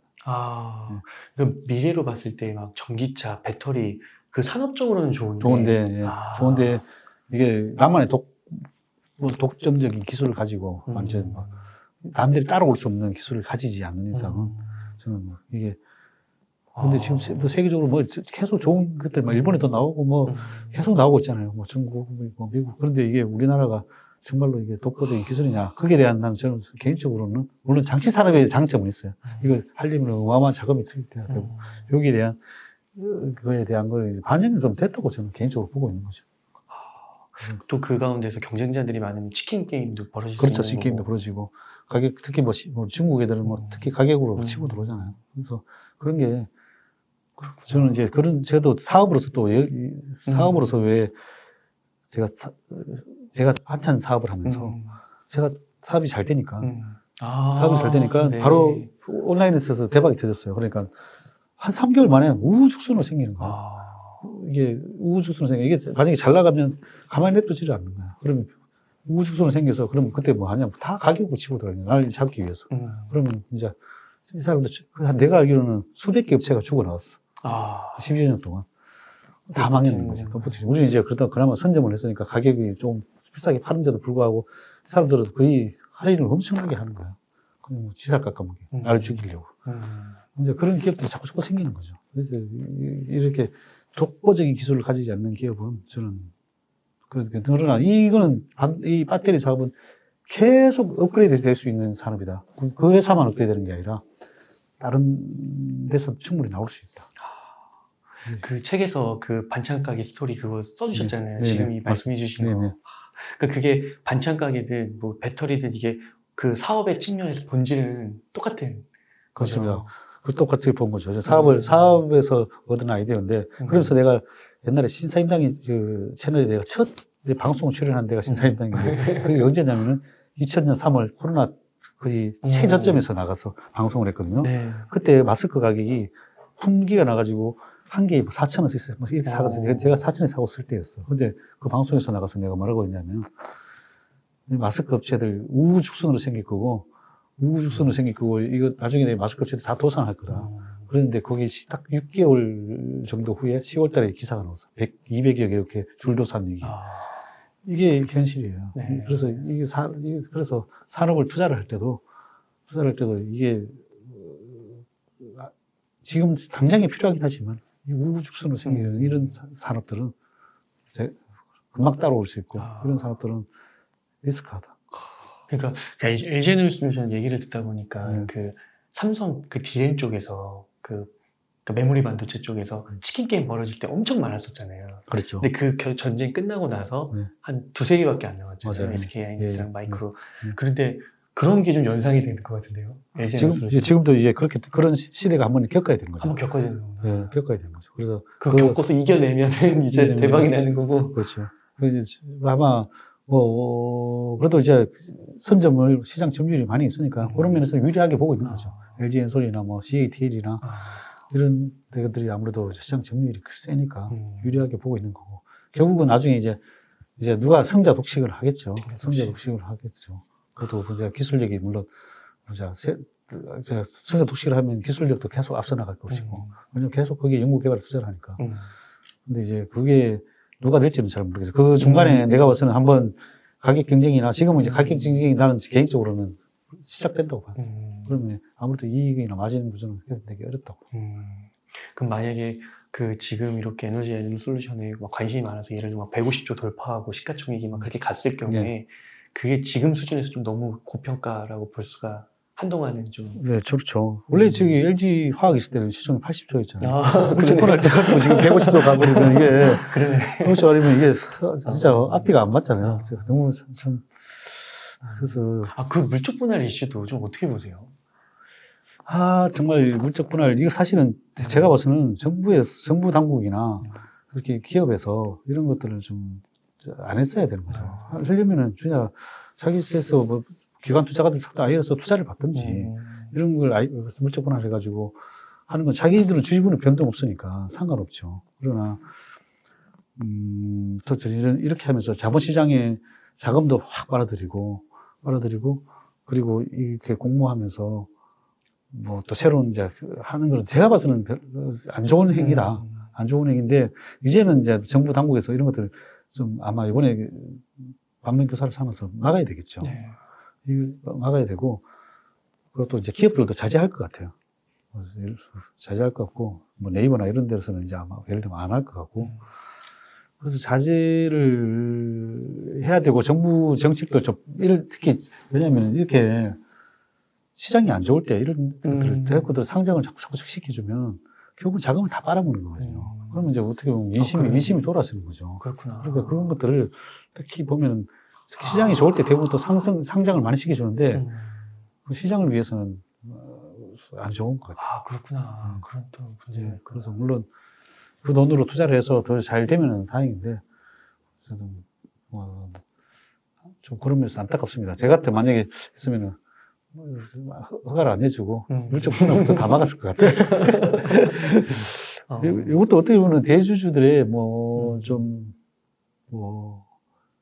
양심이 맡겨야 되는 거죠. 양심. 그분들은 잃을 게 없으니까. 양심이 맡겨야 되는 거고. 뭐 지금도 예를 들면 현대 엔지니어링이랑 CJ 올리브영 이런 것도 성장하는 게 사실은 다 자기 아까 조금 전에 얘기했던 대주주들의 취득 재원을 마련해서 하는 거거든요. 취득 재원이라는 게 상속 정의에 엄청 신경 쓴다 그랬잖아요. 그러면 이제 3세가 이제 그 회사를 인수하려면 돈이 있어야 되잖아요. 그러면 이제 상장을 시켜서 그 돈을 구주 매각으로 해가지고 팔아서 LG 엔솔에 대해서 현대 엔지니어링은 75%가 구주 매각이더라고요. 구주 매각을 해서 그걸로 뭐 사겠어요? 현대 모비스 지분 사는 거죠. 아, 그렇구나. 현대 모비스 지분 사는 거고 또 뭐 CJ 올리브영 같은 거 팔아가지고 결국은 뭐 사겠어요? CJ 사는 거예요. CJ 지분 사야 돼요. 그래서 이제 그런 이제 대주주들 그런 일반인들은 이게 지주회사들은 관심이 없잖아요. 왜냐하면 이게 다 뭐 더블 카운팅, 뭐 지지도 안 안 오는 이유가 상속 정의를 해야 되고 뭐 이러니까 못 올라가는 거예요. 상속 정의해야 되고 이런 과정이 남아 있으니까 못 올라가. 회사는 싼데 사실은 뭐 이 회사 하면 저 대기업을 다 인수하는 거예요. 지주회사를 사면 정말 싼 거예요. 근데 만약에 내 회사를 인수한다는 차원에서 들어가면 대주주는 땡큐 거죠. 소액주주는 별로 안 좋지만 대주주 입장에서는 올라가지 마. 차라리 이거 내가 팔아가지고 이거 살 때까지 기다려줘. 이렇게 하고 있는 거죠. 아, 그렇군요. 그러니까 막 대표적으로 그 삼성물산 같은 거 보면 막 그렇죠. 옛날에 삼성 바이오로직스 옛날에 그거 다 합병할 때까지는 자꾸 눌러나온 거죠. 삼성물산은 결국은 해가지고 사실은 삼성물산 주주들한테는 사실은 뭐 아니죠. 그걸 해서 에버랜드 막 다 합병하고 SDS 다 합병해가지고 그렇게 한 거죠. 그래서 그런 걸로 결국 그걸로 지배 구조를 차지하기 위해서. 그래서 좀 이슈 중에 하나가 또 뭐 지주사 디스카운트가 해소될 거다 뭐 이런 얘기들도 증권사에서 좀 나오는 것 같은데 그런 날이 올까요? 저는 온다고 봅니다, 지주사. 왜냐하면은 이런 이제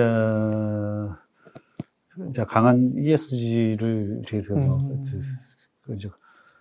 이렇게 강성무 펀드 이런 것들이 이제 점점 많이 나오고 뭐 최근에 뭐 트러스트도 나오고 뭐 이런 회사들이 많이 나오면서 저도 그렇게 하려고 하고 있고 그런 기업들이 많이 나오면서 그런 또 투자자들이 제주들한테 너 요구를 하는 거죠. 너 요구를 하는 게 아니라 뭐 치고 들어가는 거죠. 그래서 너 그런 거 지배 구조를 개선하려고 많이 노력할 거예요. 그래서 그것도 정부 정책에서도 또 가만히 그래서 최근에 제가 생각에는 정부도 물론 이번에 대선이 끝나고 바뀌고 나면 이런 것에 대해서 좀 신경을 쓸 것 같아요. 그러면 지주회사들이 좋아질 수 있을 것 같아요. 저는 지주회사도 관심 가지면 괜찮을 것 같아요. 그렇군요. 폭락 가능성. 네. 그래서 앞으로 막 금리가 한 뭐 3차례에서 6차례까지 더 오른다고 막 하잖아요. 네네. 그럼 증시가 막 진짜 코로나나 아니면 뭐 글로벌 금융위기 수준으로 폭락하는 그런 가능성까지는 내다보시진 않으시나요? 이제 그렇게까지는 보지는 않고, 지금도 어쨌든 시중에는 자금이 풀려 있고, 원래 금리 인상기라는 거는 실적이 오늘도 미국 주식들 실적은 잘 나오고 있더라고요, 대부분. 실적이 바탕이 되면서 가는 거거든요. 그런데 이 하반기에는 지금 전부 다 이게 비매물이가 공급이 안 돼서 지금 물건이 못 팔고 있는 거지. 그리고 저는 개인적으로는 이제 앞으로 오미크론이 오히려 거의 감기처럼 해가지고 지금 더 거의 뭐 규제들이 완화되는 나라들이 많이 생기고 있거든요. 그럼 아예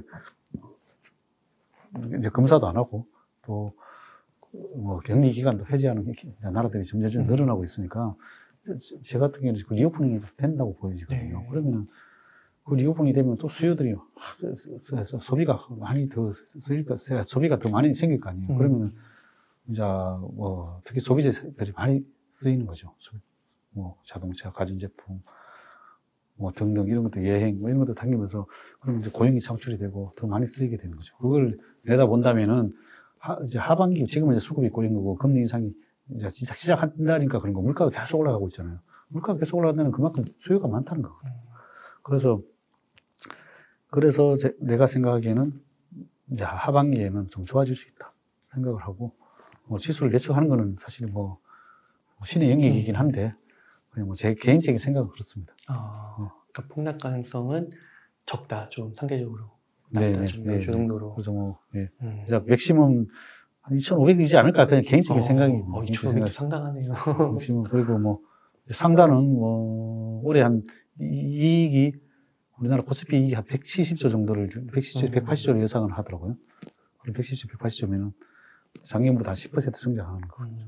그러면 주가가 작년에 우리 삼천이 적정 지수였어요. 삼천이 적정 지수였는데 코스피 지수 대비로 했을 때 이익 대비를 했을 때 그러면 적정 지수인데 3,300을 한 거는 그냥 오버슈팅 나온 거고 오버슈팅 나온 거고 그럼 이제 원래 적정 가치로 올해 적정 가치로 따지면 3,300이 적정 가치인 거죠. 이익감으로 봤을 때는 적정 가치고 그러면 이제 그래서 만약에 이제 또 오버슈팅 나오면 뭐 근데 오버슈팅 나올까 생각하고 그러면 또 뭐 좀 할증을 좀 해주는 거고. 그러면 올해 좀 이렇게 보실 때 좀 괜찮아 보이는 섹터? 색깔. 예.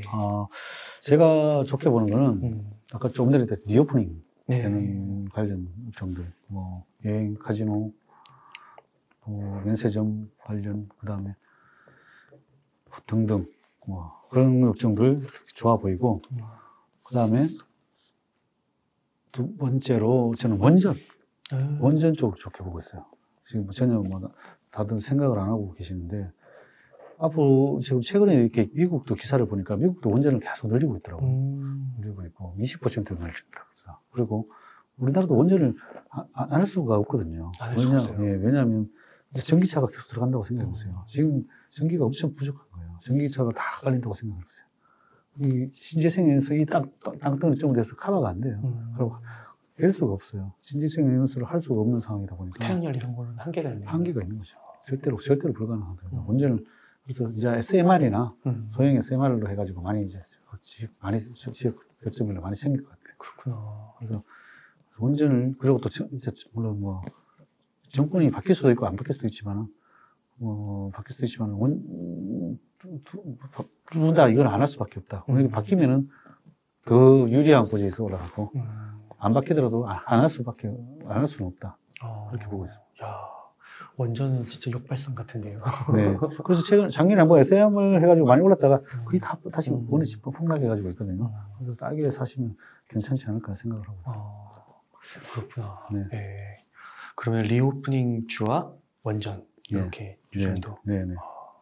그리고 이제 앞에서 말씀해 주셨던 대형주, 뭐 네이버, 카카오, 삼성전자 이런 것들은 좀 장기적인 차원에서 매수해 가는 걸로 2년, 3년 이렇게 바라보면서. 혹시 그 대표님께서는 팔지 않고 평생 모아가는 주식 이런 거 혹시 있으세요? 그런 마음으로 사죠, 주식은. 그런 마음으로 이제 사는데, 이 회사는 내가 이렇게 예를 들면 이렇습니다. 회사 밸류에이션이 내가 생각보다 너무 싸잖아요.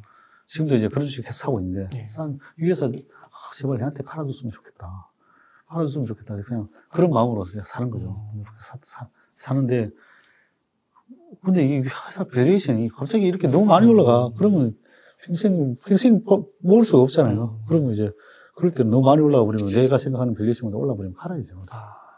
팔아야 되는 거고, 그렇게 이제 주식은 저 같은 경우, 만약에 이 가격대라면 내가 평생 그냥 이 회사 인수할게. 그런 마음가짐으로. 예를 들어 지금 내가 지금 대기업들 같으면 내가 진짜 그런 마음으로 하고 싶은 대기업들 많아요. 대기업들, 아까 지주회사들.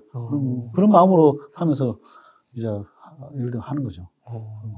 회사 인수할 마음으로. 근데 이제 거기는 내가 인수할 자금이 안 돼서 못하고. 그 책에서 좀 언급해 주신 그 우주 산업이나 뭐 이런 걸 보시는 건가요?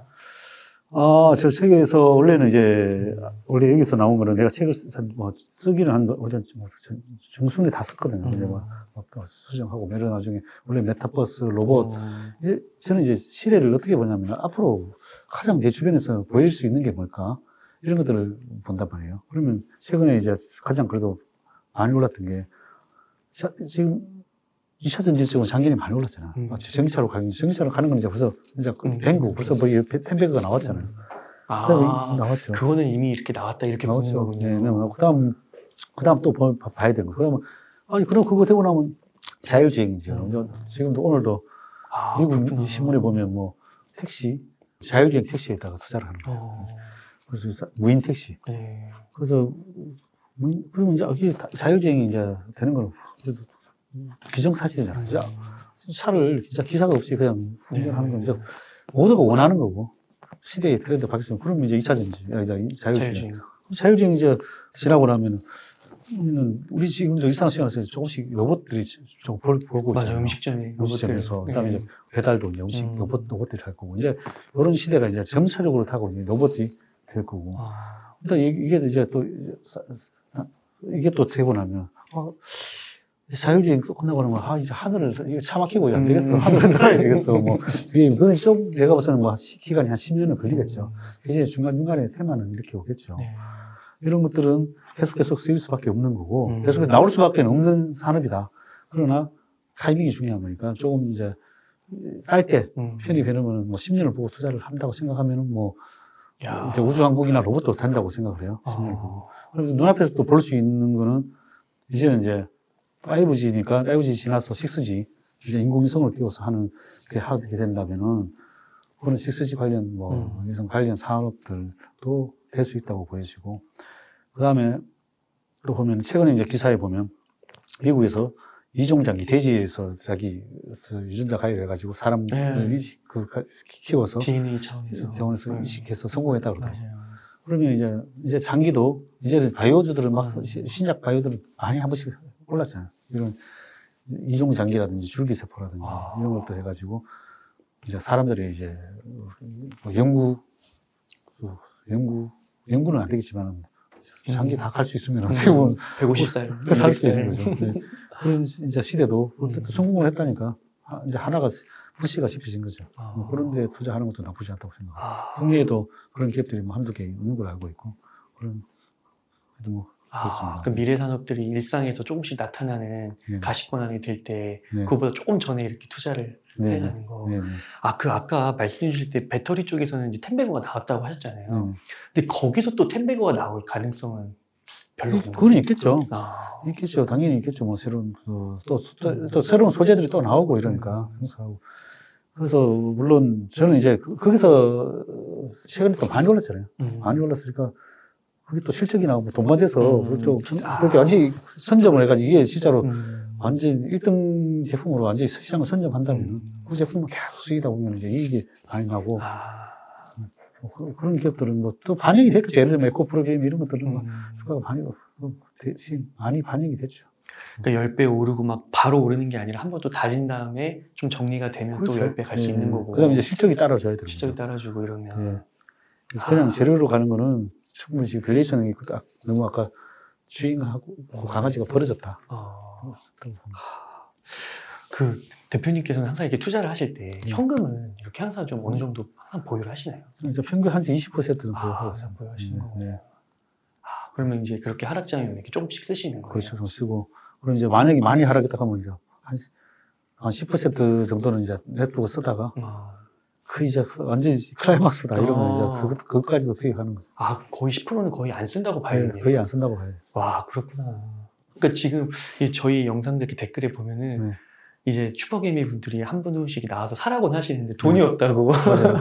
그래서 이게 자금 관리가 정말로 생각보다 중요합니다. 네. 그래서 이제 일반인들은 보통 이제 연끌해서 투자를 하다 보니까 리스크하긴 한데, 그래서 대부분 다가 또 오히려 또 레버리지 써가지고 돈을 빌려서 망하는 경우가 더 많아요.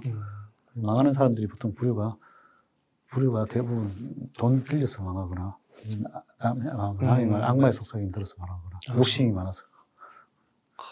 그렇군요. 그럼 이게 금리가 이제 오르는데, 그러면 이제 막 성장주 팔고 가치주를 갈아타고 막 이런 전략들도 막 나오잖아요. 네네. 여기에 대해서는 좀 어떻게 생각하세요? 저는 뭐 이게 가치주 개념이냐 성장주 개념이냐 뭐 애매한 부분은 있는데요. 지금도 너무 고평가된 거는 이제 가치주가라기보다 성장주가 너무 고평가되면 이제 팔아야 되는 거고, 그리고 금리가 인상이 되면 아무래도 그런데 투자를 안 하게 되니까 아무래도 이제 밸류에이션이 이제 하락할 때까지는 멈춰지는 거고. 근데 그 중에서도 좀 다시피 뭐 구글이라든지 뭐 애플이라든지 이런 것들은 좀 밸류에이션이 좀 싸잖아요. 뭐 그중에서 계속 성장이나 삼성전자라든지 이런 것들은 밸류에이션이 계속 같이 돈바 성장을 하기 때문에 그 중에서도 가치주들은 그게 또 가치주라고 봐요. 성장을 하면서 가는 가치주. 그러니까 그런 것들 하지만은 근데 좀 소외받았던 가치주들이 있을 거 아니에요. 뭐 예를 들면 금융주라든지 뭐 건설주라든지 뭐 등등 이렇게 소외받았던 가치주들은 또 한 번씩 수식이라니 한 번씩 이렇게 로테이션을 해요. 룰리에이트는 한 10여 년 동안 이렇게 쉬어 있다면은 그쪽 산업은 이게 있다가 한 번씩 모멘텀이 꼭 와요. 그럼 이제 그런 기업들은 또 다시 가치주행에서 한번 상승을 줄 때가 있어요. 그러면 이제 그런 섹터들을 모아가시는 것은 나쁘지 않다고 생각해요. 그러니까 이게 단순 저 PBR이라고 접근하면 안 되고 미래에 어느 정도 성장성이 기대되는 싼 거. 그렇죠. 쌍자도 있고 싸고 저는 이제 꼭 그렇지 않더라도 너무 자산 가치가 너무 좋다. 지금 자산주들 왜냐면 이제 2003년도에서 7년도 이렇게 하는 성장주도 물론 갔지만은 그 중간에 못 올랐던 가치주들도 많이 올랐거든. 뭐 물론 자산 가치가 있고 뭐 물론 배당도 주고 그냥 배당이나 이런 것만 보고 그러나 성장성이 그렇게 좋지는 않아도 올라가는 기업들도 많이 있어요. 근데 투자하세요? 예, 그런 것들은 이제 이렇게 뭐 텐베그가 나오진 않아도 안정적으로 끌고 갈 수 있어서 왜냐하면 기업 가치가 너무 싸니까 뭐 PBR로 따질 때 뭐 0.1에서 2 뭐 이런 기업들은 투자를 하는 거죠. 그렇구나. 네. 네. 이 5천만 원이 있다 그러면은 제가 생각하기는 일단은 막연하게 그냥 투자하지 말고 일단은 뭐 공부를 하셔야 돼요. 공부를 하셔야 되고 물론 종목을 알려드릴 수는 자기가 왜냐하면 이 투자라는 게 조금 전에 얘기했다시피 이 손흥민이 하고 같이 뛰고 있으니까 투자를 함부로 하면 리스크한 거죠. 그래서 철저하게 공부를 해야 되고 뭐 제 책을 보든 뭐 저희 채널에서 와서 주식 기초를 공부를 수도 없이 공부를 하고 투자도 반복하고 기회라는 게 계속 오니까 반복 공부를 하고 내가 확신이 드는 기업을 찾아서 확신이 드는 기업을 찾아냈을 때 그러면 그런 것들을 어떻게 찾아내느냐 그러면 그런 선배들이 했던 방법들을 찾아내서 저 사람은 저런 방법으로 찾았네 이런 그 팁을 얻어서 그런 걸 얻어서 그런 투자 방법을 자기 걸로 만들어야 되는 거죠. 자기 게 하루아침이 되지 않아요. 운동을 뭐 해서 하루아침이 되는 건 아니잖아요. 거의 뭐 몇 년 해야죠. 100만 시간의 법칙이 필요하다고 생각해요. 100만 시간이라는 게 뭐 자기가 평소 하루에도 남들보다 1시간씩 더 열심히 해야 뭐 여가 시간 활용해서 1시간에 더 공부를 해야 되는 거죠. 그게 어떻게 공부하냐면 내가 제 주변에 골프 감독님이 계시는데 그분이 하시는 말씀이 야 나는 누구를 갖다 놔도 나는 골프를 우승시킬 수 있다는 거야. 어떻게 우승시키냐 그러더니 남들보다 1시간씩 더 공부를 시킨다는 거야. 1시간씩만 더 시키면 1년이면 365시간 10년이면 365시간이야. 그러면 3650시간. 그러면 그만큼 남들보다 더 열심히 더 잘할 수밖에 없잖아요. 근데 그분들이 가서 같이 골프 투어 하는 걸 가봤는데 밤에 9시, 10시 넘어서도 너 1시간 더 빈스윙하고 잘하는 그러니까 우승할 수밖에 없는 거죠. 그래서 지금 여러분들은 그냥 날로 먹으려니까 안 되는 거죠. 그래서 공부를 지금 기초 지식을 더 쌓아라. 지금 내가 계속 실패를 하고 있다면 그거는 다 버려라. 다 버리고 그냥 좋은 주식을 어떻게 고르고 어떻게 사모아서 그걸 계속 사모아서 큰 수익을 낼 때까지 기다리라. 투자를 잘한다는 것을 꼭 읽어봐야겠네요. 그럼 더 유리할 수도 있겠죠. 요 텐베거 네네. 혹시 이거 텐베거 종목 고르는 법 네네. 지금 말씀해 주신 거. 네, 텐베거 오늘 비법. 텐베거 비법이 여러 가지가 있는데요. 첫 번째는 이제 메가 트렌드에 속한 산업을 사는 거고, 메가 트렌드라는 게 지금 원래 첫 번째가 1차 산업혁명 이런 거예요. 1차 산업혁명 때 뭐 철도, 2차 산업혁명은 뭐 자동차, 전기, 뭐 전화, 뭐 이런 거고, 3차 산업혁명은 IT 버블 때 인터넷 시대가 열리는 거고, 4차 산업은 지금 우리가 봤다시피 뭐 전기차, 그다음에 뭐 자율주행 메타버스, 뭐 이런 로봇 이런 등등이 이제 4차 산업혁명인데, 그럼 지금 4차 산업혁명이 근데 지금 현재는 많이 오른 것 같아요. 다 한 번씩 이렇게 온 것 같고, 4차 산업 그런 메가 트렌드에 속한 주식을 사놓으면 텐베거가 나고, 지금 그런 주식들 다 10배 났잖아요. 그리고 두 번째로 이제 역발상에 투자를 해라. 역발상이라는 거는 제가 예를 들면 대륙제갈이라는 회사 지분 신고를 해서 10배를 수익이 났는데 그 회사가 불이 났어요. 불이 났는데 근데 불이 날 때 투자를 망한다고 생각을 하잖아요. 근데 저는 이제 보험금도 있고 회사 자산 가치도 있고 현금도 있고 이래서 망하지 않는다고 생각을 하고 다시 찾아오면 괜찮겠다고 생각을 하고 투자를 했어요. 어떻게 보면 역발상 투자죠. 그런데 그 회사가 결국은 이제 오히려 그 위기를 계기로 안 터지는 부탄가스를 개발해가지고 그걸 시장을 다시 점유율을 많이 뺏어왔어요. 그러면서 10배가 났죠. 그런 이제 역발상을 투자 방법이 있고, 또 세 번째는 턴어라운드 되는 종목. 턴어라운드 된다는 거는 그 회사가 이제 같이 적자가 계속 나다가 갑자기 이제 이익이 턴되는 거죠. 음. 예를 들면 H&M 같은 주식인데요. 제가 그거는 이제 H&M은 뭐지? 그때 산업은행이 인수했잖아요. 그때 뭐 다 한진영도 죽이고, 근데 나라에 하나 있는 선사인데 죽이지 않는다고 생각한 거죠. 그때 계속 적자가 나고 있는데도. 그래서 이건 절대로 나라에서 죽일 수가 없어. 이런 판단을 내리고, 그 다음에 또 본 게 얘들이 이제 용선료를 많이 지불하면서 계속 적자가 난 거거든요. 근데 배를 초대형 컨테이너를 12척을 수출했어요. 그럼 이제, 얘 이순신인가? 이순신인가? 12척을 수출하면서, 이걸로 이제, 미국을 무찌르겠구나. 이런 생각을 하고, 이제 투자를 했는데, 그게 적중했던 거죠. 2020년도부터 이제 배도 들어오고, 그 다음에 이제 물동량이 증가하면서, 그 다음에 코로나 위기였는데, 그때 물동량이 증가하면서 바로 이익이 턴이 되더라고요. 그 다음에 상하이 운임지수가 계속 올라가고. 근데 이익이 턴 했는데도 사람들은 긴가민가 하고 주식을 안 사요. 그때만 샀어도 10배가 올랐어요. 그래서 그 턴라운드 보고, 턴대등 보고 또 더 샀죠. 근데 그게 1500%까지 올랐어요. 근데 그게 저점 대비 보면 20배가 올랐더라고. 그래서 5만원까지 간 게 20배가 올랐는데, 이런 턴라운드 기업을 사면 10배가 된다. 그 다음에 이제 신사업이 추가되는 기업인데, 신사업이라는 거는 제가 이제 국일제지라고 제가 또 지분 신고한 종목인데, 이거는 이게 원래 자산 가치가 상당히 높았어요. 뭐 저가주 산업국이라고 자산 가치가 상당히 높았는데, 그리고 회사가 독과점이 기업이었어요. 아주 얇은 종이, 박엽지라고 담배지 종이, 그다음에 은박지 종이 이런 데도 만드는 회사였는데, 근데 그 밑에 보니까 자산 가치가 상당히 좋더라고. 그래 용인에 가보니까 거의 전부 아파트밖에 없고, 그럼 혹시 이것도 개발되면 땅이 괜찮겠다 보고, 그러니까 또 자회사 보니까 천안에 또 한 2만 평의 땅이 있더라고. 땅도 이것도 보니까 국토개발 계획, 도시계획부 가보니까 이것도 도시계획상에 이제 아파트 부지로 돼 있더라고요. 그래서 그게 다 조사를 하시는 거예요. 네, 그렇죠. 그래서 그래서 또 투자를 했는데, 아파트로 하면 얼마예요, 그게? 그렇죠. 그래서 자산 가치만 보고 이제 투자를 했었죠. 근데 이게 결국은 이게 신사업이, 그다음에 이제 계속 탐방을 가다 보니까 얘들이 이제 신사업에 또 의지가 있더라고. 새로운 사업을 뭐 추가를, 그걸 또 깨닫고 뭐 계속 샀죠. 근데 이게 한 10% 넘게까지 샀는데, 결국은 이게 100배까지 올랐어요. 100배까지 올랐는데, 100배 다 먹고 판 건 아니고, 10배 수익 정도 났는데요. 100배, 하여튼, 그렇게 이제 신사업이 추가되거나, 그리고 그 중에 또, 제가 투자한 것 중에 또, 삼성 출판사라고 있어요. 아기삼성. 삼성 출판사인데, 그거는 제가 자산 가치가 있고, 배당도 좋고, 이래서 투자를 했는데, 너무 밸류시를 싸서 투자했는데, 그 주가가 많이 올랐어. 근데 제가, 그래서 많이 올라서 팔았는데, 근데 아기상어가 또 나와가지고, 이게 대박이 터지면 수가 엄청나게 올랐어. 그렇구나. 그래서 좀 더 기다렸어요.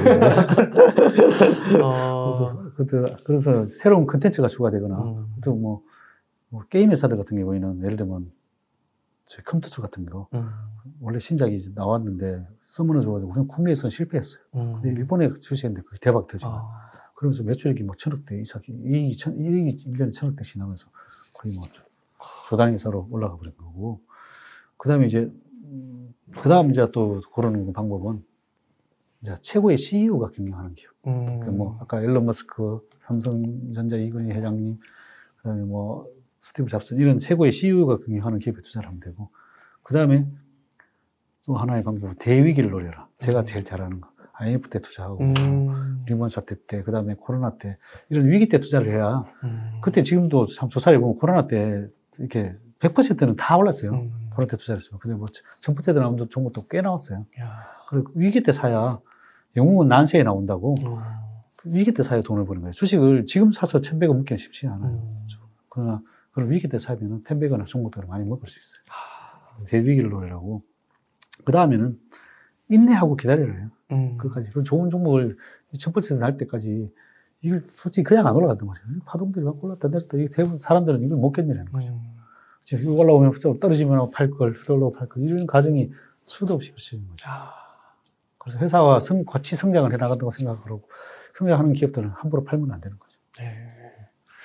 대표님 말씀 듣다 보니까 이게 텐베거라는 게 정말 말씀해주신 공부, 피와 땀, 이런 게 다 바탕이 있어야 되는 거군요. 계속 또 트래킹도 해야 되는 거고. 그래서 2030 세대들이 한 종잣돈 5천만 원으로 이제 부를 쌓아간다고 했을 때, 요런 지금 말씀해주신 메가 트렌드, 역발상 투자, 턴어라운드, 신사업, CEO, 위기, 요런 요소들을 고려해가지고 투자를 적절하게 포트폴리오를 꾸려가면서 하다 네, 보면은 네. 경제적 자유에 이룰 수 있는 네. 예, 오늘 참 좋은 가이드라인을 주신 네. 것 같습니다. 대표님 그러면은 혹시 이제 마지막으로 네, 네. 한 멘트 하나 네. 부탁드려도 될까요? 저기 제가 이 책에 보면 음. 여기 보면 부자가 되고 싶다면 부자가 간 길을 따라가라 했거든요. 네. 물론 뭐 저희 뭐 이렇게 비법들도 있지만은 사실 시버 개미들이 보통 이렇게 특징들이 다 있어요. 그 특징들이 보고 따라 하시는 것도 방법이고, 그 뭐 제 같은 경우 10가지 특징이 이제 성실하고 행실해야 되고, 그다음에 근검절약이 몸에 배어 있고, 그다음 쌓은 인맥을 통해 양질의 정보를 수집하고, 또 자신의 주장을 펼치기보다는 타인의 이야기를 귀 기울이고, 그다음 리스크 관리를 잘하고, 현금 비중을 상황에 맞게 조절하고, 그다음에 자기만의 투자 방법을 만들어서 고수를 하고요. 그다음에 일상생활에서 투자의 기회를 발굴하고요. 그다음에 꾸준한 운동을 통해서 건강 관리를 철저히 하고요. 그다음에 신문, 독서 등을 통하여 끊임없이 공부를 하고요. 그다음에 멘탈 관리를 잘합니다. 그리고 마지막으로 제가 이렇게 쓴 거는 제가 블로그로 쓴 거 있는데, 여기 보면 주식 투자에는 왕도가 없습니다. 수만 가지 기법이 있는데요. 조금 전에도 얘기했다시피 지금 100만 시간의 법칙이라고 꾸준히 공부를 해서 자기만의 비법을 만들어야 되는 거고, 그 다음에 거기에 따라서 또 단기간에 되는 게 아니라 진짜로 그 인생이나 주식은 마찬가지로 마라톤이거든요. 마라톤 경주니까